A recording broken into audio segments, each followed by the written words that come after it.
কারিগরি ত্রুটি ও বৈরী আবহাওয়ার কারণে মহেশখালীর 2 এলএনজি টার্মিনাল থেকে গ্যাস সরবরাহ কমেছে 63%। এর প্রভাবে চট্টগ্রামে চাহিদার তুলনায় গ্যাসের ঘাটতি প্রায় 40%।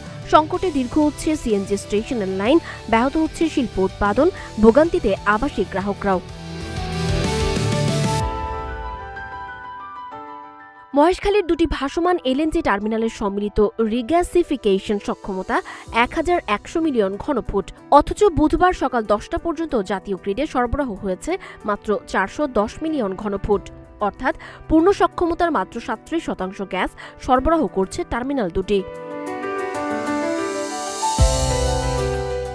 অ্যাক্সিলারেট এনার্জির 2টি বয়লারের একটি রক্ষণাবেক্ষণের জন্য বন্ধ থাকায় কমেছে উৎপাদন। অন্যদিকে সামিটের টার্মিনালে বৈরী আবহাওয়ার কারণে এলএনজি বহনকারী জাহাজ নিরাপদে বার্থিং করতে পারছে না, ফলে জাহাজ থেকে এলএনজি আনলোডিংও শুরু করা যাচ্ছে না।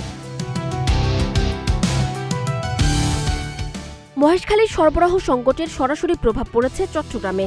কেজিডিসিএল এর তথ্য অনুযায়ী নগরীতে দৈনিক গ্যাসের চাহিদা প্রায় 350 মিলিয়ন ঘনফুট। এর বিপরীতে বুধবার সকালে সরবরাহ পাওয়া গেছে মাত্র 210 মিলিয়ন ঘনফুট, ফলে ঘাটতি প্রায় 140 মিলিয়ন ঘনফুট বা 40%। গ্যাসের চাপ কমে যাওয়ায় বিভিন্ন সিএনজি স্টেশনে দেখা গেছে দীর্ঘ লাইন। কোথাও গ্যাস সরবরাহ বন্ধ থাকায় ঘন্টার পর ঘন্টা অপেক্ষা করছেন চালকরা। কমেছে গ্যাসের চাপ, বেড়েছে একটি গাড়িতে জ্বালানি দিতে সময়ও।